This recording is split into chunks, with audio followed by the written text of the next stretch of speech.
ഹരേ കൃഷ്ണ. പ്രിയ സുഹൃത്തുക്കളെ, അതിഗംഭീരമായ ഒരു വിഷയത്തിനെ പറ്റി ചർച്ച ചെയ്തുകൊണ്ടിരിക്കുകയാണ് നമ്മൾ. വിഷയം എന്തുവാണ്? നിരീശ്വരവാദം ഏറ്റവും മാരകമായ രോഗം. അതെ, അപ്പം ഇത് നമ്മൾ കഴിഞ്ഞ വീഡിയോയിൽ കണ്ടു. നിരീശ്വരവാദം എന്ന് പറഞ്ഞാൽ എന്തുവാ അത് മനസ്സിലാക്കാൻ ശ്രമിച്ചു. അതായത് ചുരുക്കത്തിൽ പറഞ്ഞാൽ സൃഷ്ടിയുടെ തുടക്കം മുതലേ രണ്ട് ടൈപ്പിലെ വ്യക്തികളുണ്ട്. ഒന്ന് വന്നിട്ട് ദേവന്മാർ, രണ്ടാമത്തെ അസുരന്മാർ. ദേവന്മാരെ സുരന്മാരെന്നും പറയും, ഈശ്വരവാദികൾ എന്നും പറയും.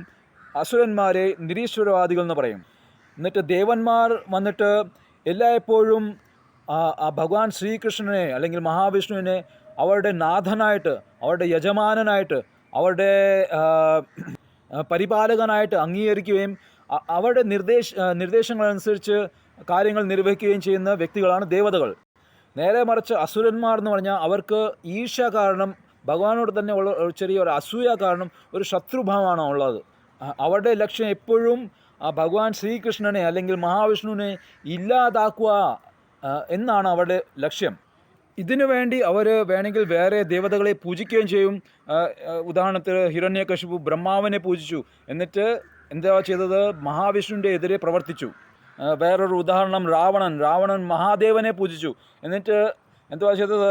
ഭഗവാൻ ശ്രീരാമചന്ദ്രമൂർത്തിയുടെ എതിരെ പ്രവർത്തിച്ചു. അപ്പം ഈ അസുരന്മാർക്ക് ബേസിക്കലി ഭഗവാൻ മഹാവിഷ്ണുവിൻ്റെ, ശ്രീകൃഷ്ണൻ്റെ ആധിപത്യം, ഭഗവാന്റെ നിയന്ത്രണം ഒന്നും സ്വീകാര്യമല്ല. അവർക്ക് തോന്നിയ പോലെ ജീവിക്കണം, എങ്ങനെയെങ്കിലും ഭൗതിക സുഖങ്ങൾ നേടണം, സുഖിക്കണം. അവർ സ്വയം സ്വതന്ത്രരാണെന്ന് വിചാരിക്കുന്നു. പക്ഷേ അവർക്ക് കഴിവെല്ലാം നൽകുന്ന ഭഗവാൻ തന്നെയാണ്, എല്ലാം സുവിധകളും നൽകുന്ന ഭഗവാനാണ്. പക്ഷേ അവർക്ക് ആ സുവിധകൾ മാത്രം മതി, ഭഗവാനെ വേണ്ട. എന്നിട്ട് അവർ ആ ഭൗതിക നേട്ടങ്ങൾക്ക് വേണ്ടി മറ്റുള്ളവരെ ദ്രോഹിക്കാനോ മറ്റുള്ളവരെ ചൂഷണം ചെയ്യാനോ ഒന്നിനും മടിക്കില്ല. ഇനിയും വന്നിട്ട് ഈ നിരീശ്വരവാദികൾ രണ്ട് ടൈപ്പിലെ ആണെന്ന് നമ്മൾ മനസ്സിലാക്കുന്നു. ആദ്യത്തെ ടൈപ്പ് എന്ന് പറഞ്ഞാൽ അവർ നേരിട്ട് ഓപ്പണായിട്ട് തുറന്നു തന്നെ വേദങ്ങളെ നിഷേധിക്കുകയും സനാതനധർമ്മത്തിൻ്റെ എതിരെ പ്രവർത്തിക്കുകയും നമ്മളുടെ അമ്പലങ്ങളെയും വിഗ്രഹങ്ങളെയൊക്കെ നശിപ്പിക്കാൻ ശ്രമിക്കുകയും ചെയ്യുന്നു. ഇവരുടെ വിവരണം ഭാഗവതത്തിലെ 2-ാം സ്കന്ധത്തിലെ 4-ാം അധ്യായത്തിലെ 18-ാം ശ്ലോകത്തിൽ പറയുന്നുണ്ട്. കിരാട്ടന്മാർ, പുലിന്ദന്മാർ, ഹൂനന്മാർ, യവനന്മാർ, മ്ലേച്ഛന്മാർ, അങ്ങനെ ലിസ്റ്റ് കുറേയുണ്ട്. ഇവർ പല രാജ്യങ്ങളിലെയും മതങ്ങളിലെയും ഒക്കെ വ്യക്തികളാണ്. അപ്പോൾ ഇവരൊക്കെ നമുക്കറിയാം, ഇവർ വ്യക്തമായിട്ടും സനാതന ധർമ്മത്തിൻ്റെ എതിരെയാണ്, നിരീശ്വരവാദികളാണ്. ഇനിയും വന്നിട്ട് നമുക്ക് രണ്ടാമത്തെ ടൈപ്പിലെ നിരീശ്വരവാദികളെ പറ്റി സംസാരിക്കാം. ഈ ടൈപ്പിലെ നിരീശ്വരവാദികൾ എന്ന് പറഞ്ഞാൽ ഇവർ സനാതന ധർമ്മത്തിൻ്റെ ഉള്ളിൽ തന്നെ ഇരുന്ന് നമ്മളുടെ വേദങ്ങളൊക്കെ പഠിച്ച് വലിയ വേദ പണ്ഡിതന്മാരുടെ കൂട്ട് അഭിനയിച്ച് വേദങ്ങളിൽ നിന്ന് ഭഗവാൻ എന്ന് പറഞ്ഞ ആ വ്യക്തിയെ ഇല്ലാതാക്കുക ചെയ്യുന്നത്. വേദങ്ങളെയും അതിൻ്റെ സാരത്തിനെയൊക്കെ വളച്ചൊടിച്ച് വേറെ രീതിയിൽ അവതരിപ്പിക്കുക ചെയ്യുന്നത്. ഇവർ ഭഗവത്ഗീതയുടെ പേരും പ്രശസ്തിയും ഉപയോഗിച്ച്, ഭഗവാൻ ശ്രീകൃഷ്ണൻ്റെ പേരും പ്രശസ്തിയൊക്കെ ഉപയോഗിച്ച് ആൾക്കാരെ അവരുടെ അടുത്തോട്ട് ആകർഷിപ്പിക്കും. എന്നിട്ട് ഭഗവത്ഗീതയിലെ പ്രധാന കഥാപാത്രം ആരാണ്? ശ്രീകൃഷ്ണ ഭഗവാൻ. ആ ശ്രീകൃഷ്ണ ഭഗവാൻ എന്ന് പറഞ്ഞാൽ ആ വ്യക്തിയെ തന്നെ ഇല്ലാതാക്കുക ചെയ്യുന്നത്.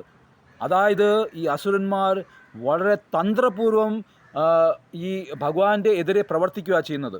അപ്പോൾ ഇവർ പറയും ഭഗവാൻ എന്ന് പറഞ്ഞാൽ ഒരു ഊർജമാണ്, ഒരു ശക്തിയാണ്, ഒരു പ്രകാശമാണ്, നിരാകാരനാണ്, നിർഗുണനാണ്, ഗുണങ്ങളില്ല, ആകാരമില്ല, രൂപമില്ല.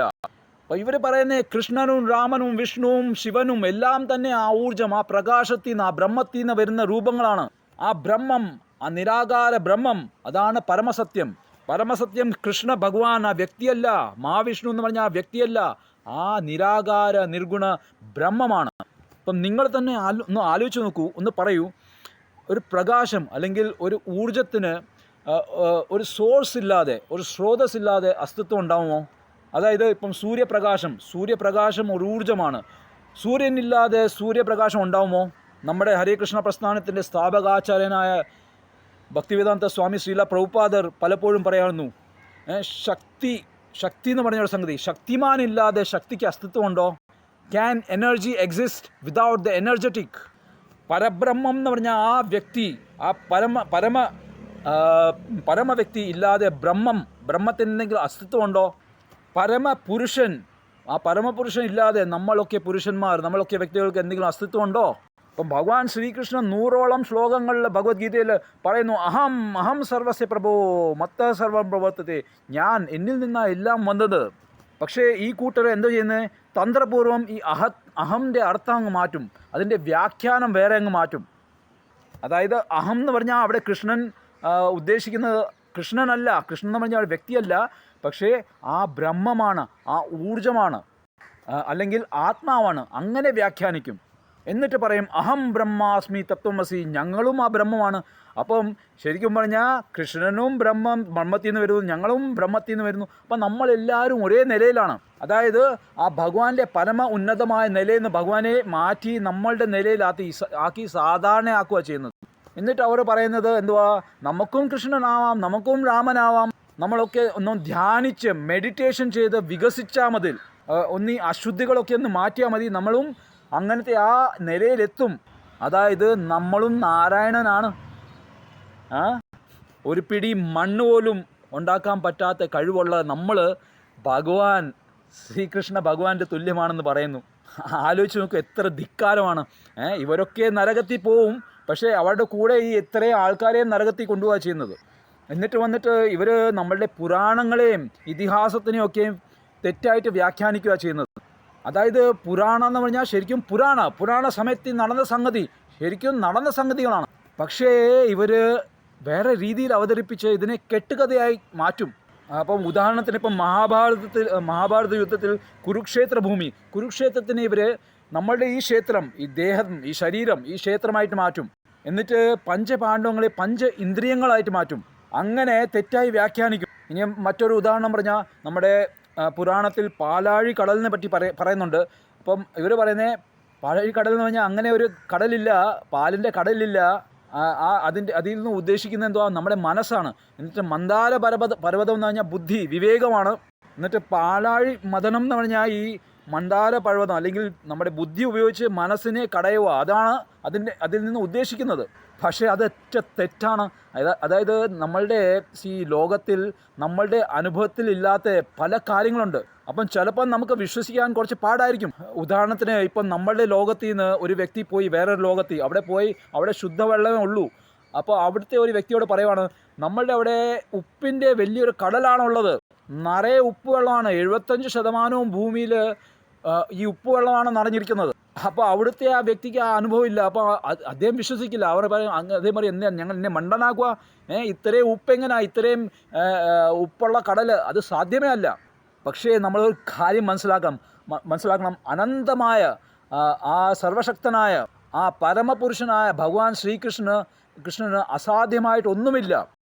Impossible is nothing for God. അപ്പം നമ്മൾ ഒരിക്കലും നമ്മളുടെ ഈ ചെറിയ ബുദ്ധി കൊണ്ട് അനന്തമായ ഭഗവാനെയോ അല്ലെങ്കിൽ അനന്തമായ സൃഷ്ടിയോ അളക്കാൻ പാടില്ല, ജഡ്ജ് ചെയ്യാൻ പാടില്ല, വ്യാഖ്യാനിക്കാൻ പാടില്ല. നമ്മളുടെ ശാസ്ത്രം എന്ന് പറഞ്ഞാൽ അച്ചട്ടാണ്. എല്ലാം ഓരോ വാക്കും യാഥാർത്ഥ്യമാണ്, സത്യമാണ്. അപ്പം അതിനെ അതേപോലെ സ്വീകരിക്കുന്നതാണ് ഈശ്വരവാദം അല്ലെങ്കിൽ ദൈവിക സ്വഭാവം. പക്ഷേ ദുർഭാഗ്യവശാൽ ഇന്നത്തെ ഈ കാലത്ത് 99% ഗുരുക്കന്മാർ അല്ലെങ്കിൽ ഗുരുക്കന്മാരെന്ന് അറിയപ്പെടുന്ന ഈ വ്യക്തികൾ ശാസ്ത്രങ്ങളെ ഇങ്ങനെ തെറ്റായി വ്യാഖ്യാനിച്ച് ഈ സനാതനധർമ്മികളെ ഒക്കെ ഒരു ആശയക്കുഴപ്പത്തിലാക്കുക ചെയ്യുന്നത്. ആ ഭഗവാൻ എന്ന് പറഞ്ഞ ആ പരമപുരുഷൻ, ആ പുരുഷോത്തമൻ, ഉത്തമനായ ആ പുരുഷനെ ഇല്ലാതാക്കുക ചെയ്യുന്നത്. എന്നിട്ട് ആ ഉത്തമനായ പരമപുരുഷനോട് സ്നേഹബന്ധം സ്ഥാപിക്കുക എന്നാണ് നമ്മളുടെ മനുഷ്യജന്മത്തിൻ്റെ ലക്ഷ്യം. പക്ഷേ പ്രകാശത്തിനെ എങ്ങനെ സ്നേഹിക്കാനാണ്? നിങ്ങൾക്ക് ഒരു പ്രകാശത്തിനോട് സ്നേഹിക്കാൻ പറ്റുമോ? ഇല്ല. അപ്പം പ്രകാശമാണെന്ന് പറഞ്ഞ് ഇവർ ആ ഭഗവത് പ്രേമത്തിനെ ഇല്ലാതാക്കുക ചെയ്യുന്നത്. So killing God, killing love of God and killing the service attitude towards God. അപ്പോൾ അതിൻ്റെ ഫലസ്വരൂപം എന്തുവാണ്? ഇപ്പോഴത്തെ സമൂഹത്തിൽ 99.99% ആൾക്കാർ ആകെ ആശയക്കുഴപ്പത്തിലാണ്, നിരീശ്വരവാദികളായിട്ട് മാറിയിരിക്കുകയാണ്. ഭഗവത്ഗീതയിലെ മുഖ്യ കഥാപാത്രനായ ശ്രീകൃഷ്ണനാണ് പരമദിവ്യോത്തമ പുരുഷൻ. ആ വ്യക്തിയെ പ്രീതിപ്പെടുത്തുക എന്നാണ് നമ്മുടെ ലക്ഷ്യം എന്നുള്ള കാര്യം അവർക്കറിയില്ല. എന്നിട്ട് അങ്ങനെ ആ ഭഗവാനെ മറന്ന് വളരെ സങ്കീർണമായ പ്രശ്നങ്ങളിൽ കുടുങ്ങിക്കൊണ്ടിരിക്കുകയാണ്. ഏറ്റവും വലിയ പ്രശ്നമാണ് പുനരപ്പി ജനനം, പുനരപ്പി മരണം, പുനരപ്പി ജനനീ ജഠരേ ശയനം. വീണ്ടും വീണ്ടും ജനനി എന്ന് പറഞ്ഞാൽ സ്ത്രീ. സ്ത്രീ യോനിയിലെ വേറെ വേറെ ഗർഭപാത്രം തിരഞ്ഞെടുത്ത് അതിൽ ഉറങ്ങുക, അതായത് അതിൽ കടക്കുക, അതായത് വീണ്ടും വീണ്ടും ജന്മം എടുക്കുക. ചിലപ്പം രാജാവായിട്ട്, ചിലപ്പം ഭിക്ഷുകനായിട്ട്, ചിലപ്പം പട്ടിയായിട്ട്, ചിലപ്പം പൂച്ചയായിട്ട്, ചിലപ്പം സുന്ദരനായിട്ട്,